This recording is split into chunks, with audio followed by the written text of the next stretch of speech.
How's it going, everybody? It's been a while since I've done one of these kind of videos. The last one I did was the video where I talked about the time I almost died at Castaway Cay. This one is a Q&A. I asked questions on different social media platforms, Facebook, Twitter, and in the community section of YouTube. If you had any questions, and I would answer them. Here's a question we get a lot. It's probably the #1 question we get asked, and that is, how did you guys meet Tim and Jen? I'm surprised as well that this actually ever happened. In my last video, I think I talked a little bit about this crazy trip that I booked in 2013 as a surprise for my daughter Michelle. This was for her 8th birthday. When I started planning that trip, it was in about 2012, and that's when I started to figure out everything. I wanted this trip to be incredible. So I read all the books, and I started watching YouTube videos. And this is where I came across this very interesting couple, and the channel was called The Tim Tracker. We were very similar in many ways. Charmaine and I were older when we had our kids, so we spent, our 30s having fun, doing fun things, and they reminded us of ourselves in a lot of ways. Time goes on, they do live shows. We, like lots of people, we type in a question here or there, and every once in a while they'd see one and answer, and then we wrote to them a couple times, and probably more than, I don't know how many times we wrote to them, but a few times. I think we sent snacks one time, which I think we sent Canadian snacks. And in 2018, I was planning this really big trip to Disney, and we were staying at the Polynesian. We are DVC members, and one of the perks of being a DVC member is these parties that they have throughout the year. They have them at every Disney park. So the deal is, if you're a DVC member, you get to go, but you have to go online and register. And of course, like everything with Disney, like fast passes and dining reservations, you need to do it on the day of, and then you need to know the hour of the day when that system goes live. And you better have your poop in a group so you can get in there and book it. I believe it was the DVC parties. If you're not staying on property, you can book it 30 days in advance. But if you've got a on-property reservation, you can book that 60 days in advance. So you're pretty much guaranteed a spot. I really should say that I just felt I had nothing to lose. So I asked him, because it would have been on Twitter or it would have been, I'm not sure, maybe on a live show. Anyways, and like Wayne Gretzky said, you miss 100% of the shots you'd ever take. So it's like, the worst you can do is say no. But anyways, he said yes. So, well, that's really cool. Right on. And we texted a few times and figured maybe it would be good to meet before we went to the DVC party, so then he could see if we were weirdos or what. I didn't think they were, but I figured, if I was in his spot, I'd want to maybe check these people out. So we met for dinner at the California Grill, and that was my first video with Tim. And ironically, I don't think Tim and Jen have ever been to the California Grill without us or me. I think it's kind of funny. I think it's more of a coincidence than anything else, but Tim and Jen, if you're watching, you can't go. You're forbidden unless I'm there. Sure, Michelle don't have to be there, but I do. All right.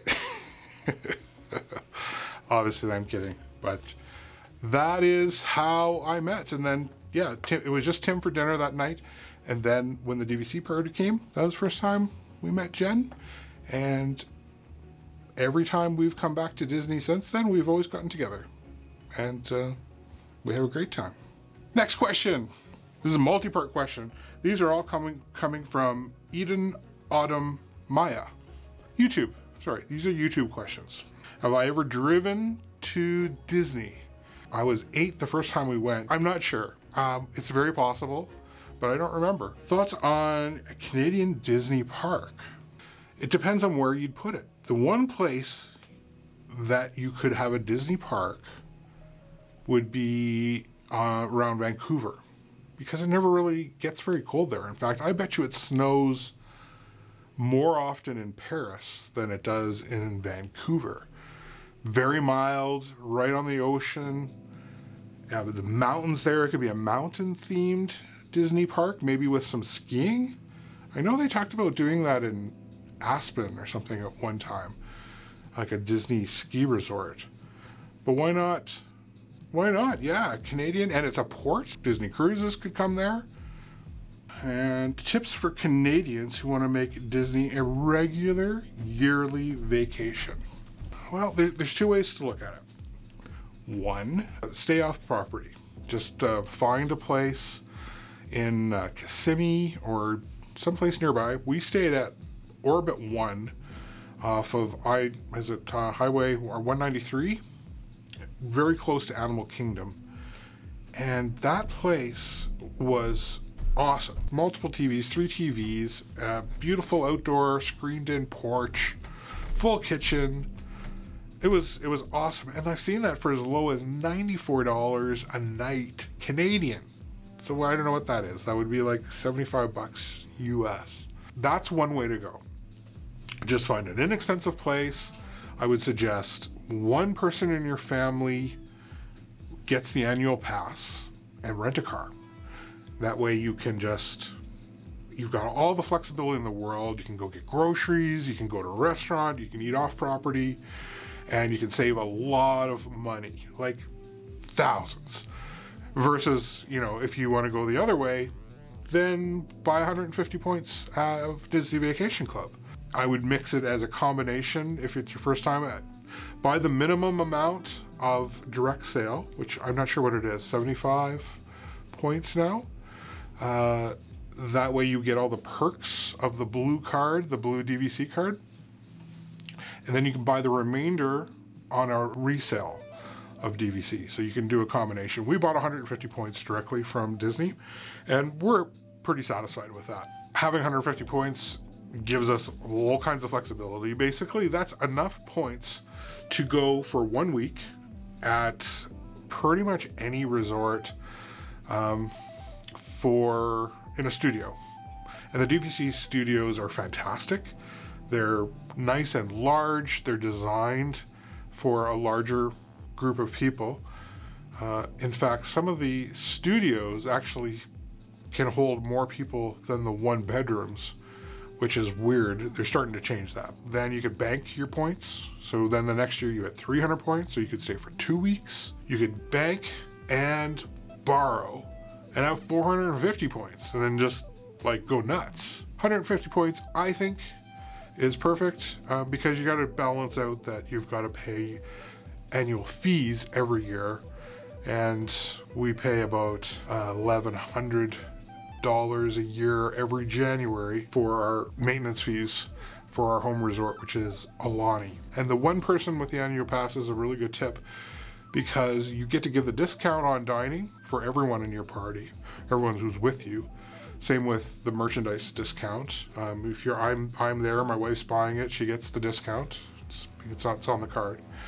And things like PhotoPass, you get that, and everyone's linked on your My Disney. So when they go on a ride or get a picture, it's all linked. So that's a really good use. And then parking.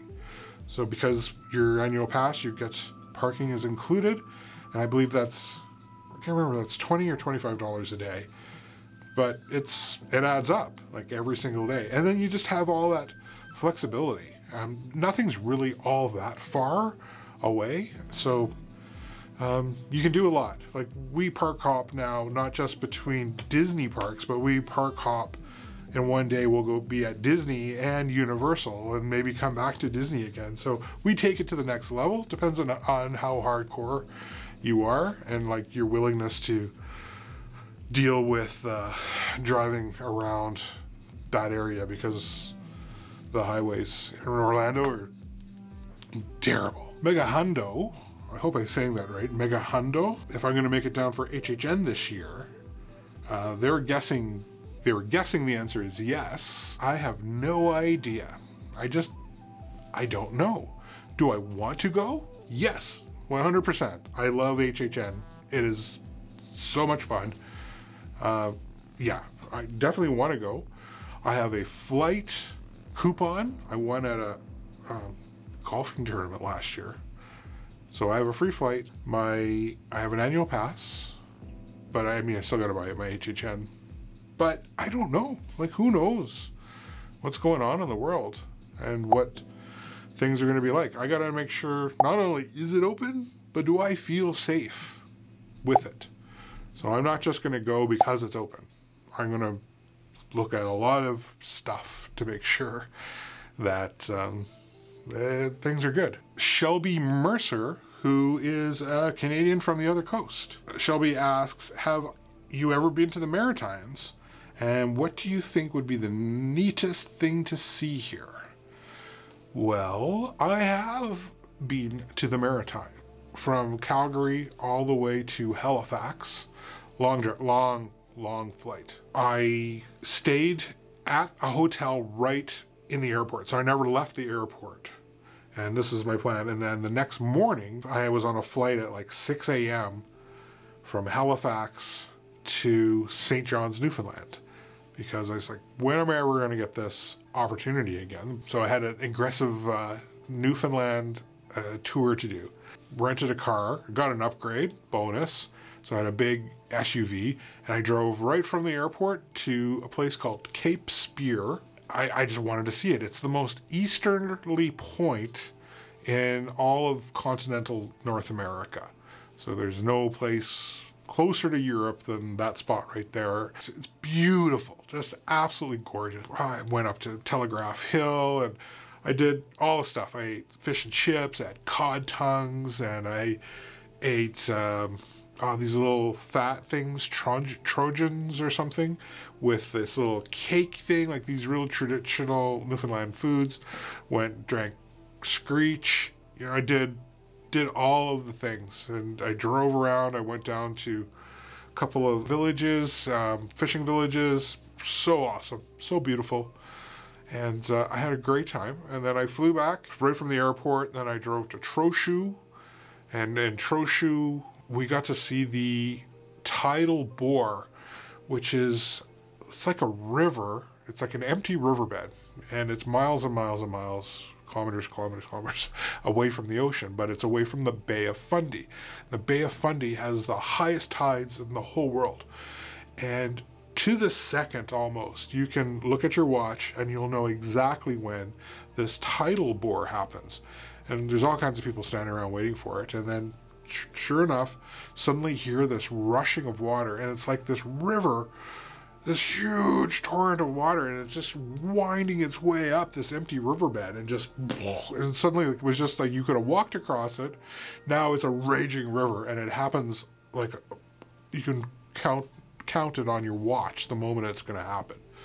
Really very cool. And I drove across New Brunswick, and I went on the Confederation Bridge to Prince Edward Island, and I stayed at this B&B in Charlottetown, and then wandered around and had a great time eating oysters and awesome seafood, mussels at this pub, and there was all this Celtic music playing.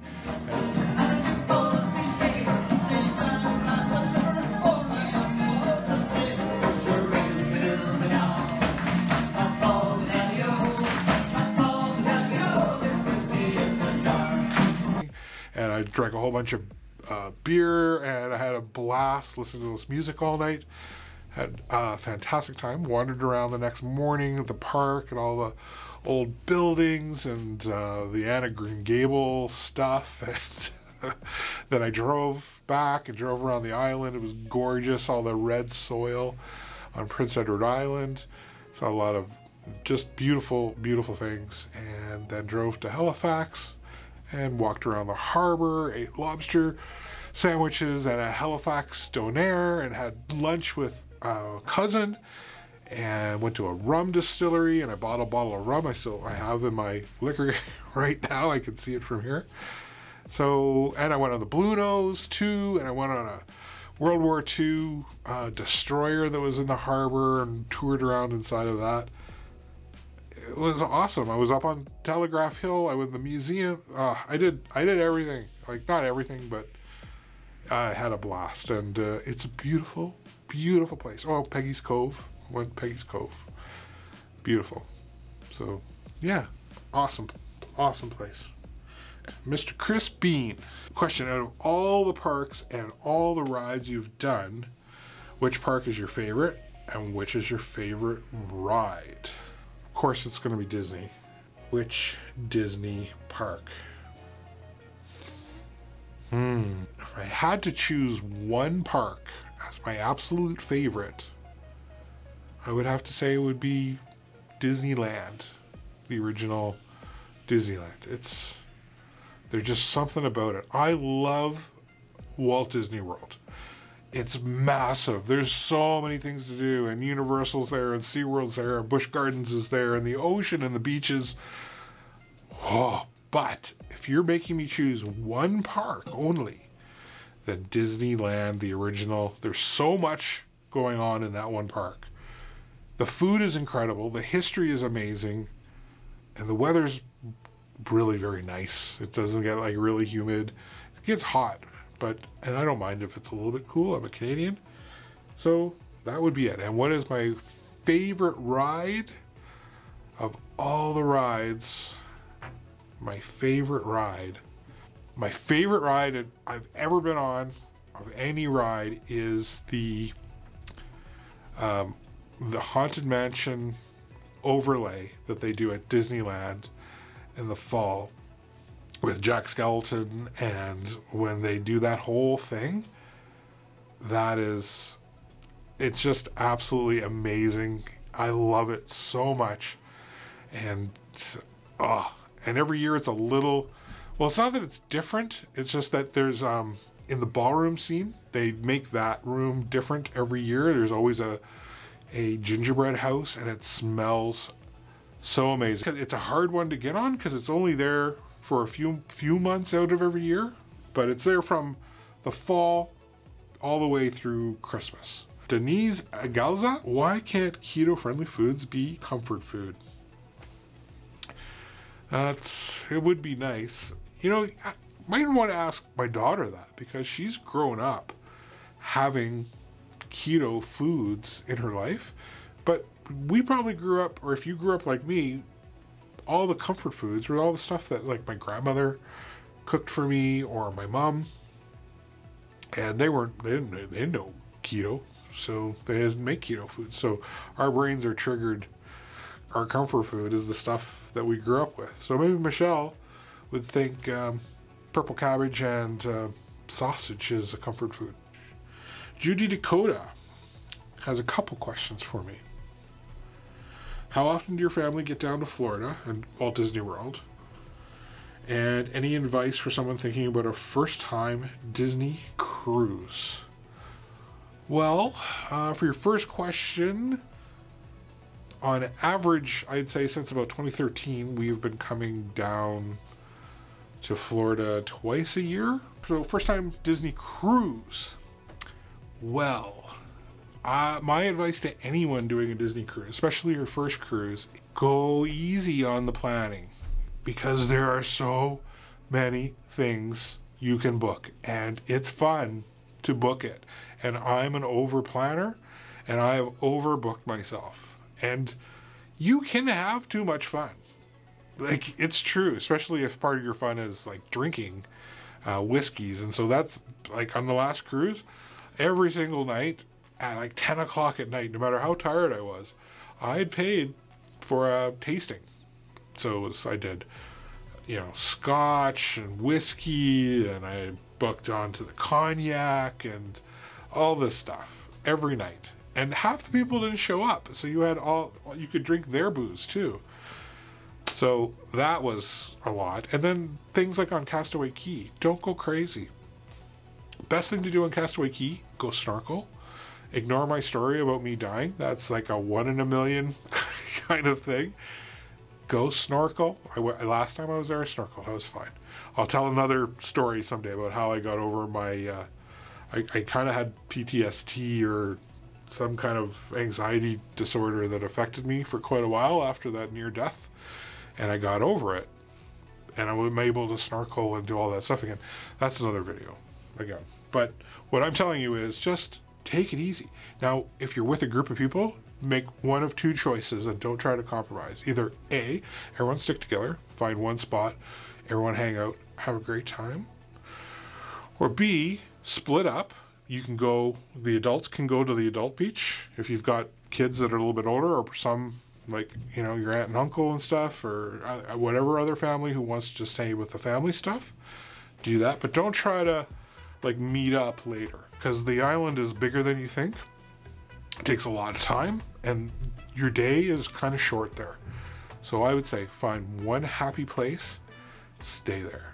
And don't go crazy on all the things. Like, you can see the stingrays anywhere. There's more in the stingray, like the special place, but you can see them snorkeling just in the regular free lagoon. So the bike ride's kind of not very scenic. So, you know, we did it. It was okay, but I wouldn't recommend doing it. You know, there's a lookout tower when you ride to the end, but it took us like 6 minutes to ride there, and they said it was like an hour-long bike ride. I don't even know how you could ride your bike that slow. I'd tip over if I rode my bike slow enough. Anyways, so I just take it easy, have a great time, and do the upcharge dining. That's the other thing I would highly recommend. You want to go to Palo if you're on any of the ships. Palo, go for the brunch. Eat at Palo as often as you can. It does cost, I think it costs $30 a person, but it's a steal of a deal. Like, compared to what it would easily well over $100 per person in a restaurant of equal quality on land. Well over. So $30 is a deal, and the brunch is incredible. And if you're on the bigger ships, if you're on the Dream or the Fantasy, I would highly recommend anything at Remy. Remy's incredible. If you go for the main dinner, it's like $75 a person, but it's an incredible good deal. And if you do wine pairings and things, you will not regret it. And I would say, and I've watched videos of Victoria and Albert, and I would say it's a very comparable experience. What are our must-dos that we have to do no matter what every time we visit? There's a few. Let's see. I would say I need to get a Dole Whip every single time. I need to go to the Enchanted Tiki Bird show every single time. My wife and daughter maybe don't love it so much. And always, if I'm at Walt Disney World, I must ride the People Mover. And I love watching the Carousel of Progress. So, love those every single time. If we're in California, corn dog castle corn dog, must have. And I absolutely love the Cozy Cone bacon mac and cheese cone. Oh, and all the churros and anything corn and anything sourdough at Disneyland, must do. And yeah, and of course the Matterhorn. Hey there, it's been more than a few days since I recorded that Q&A, and I have to be honest, I did not get through all of the questions that we were asked. I got an outstanding response from people asking questions, so there will be more of these Q&As. I hope you enjoyed this one, and I want to thank you for watching, and I'll see you next time from The Holy Moly. Bye-bye.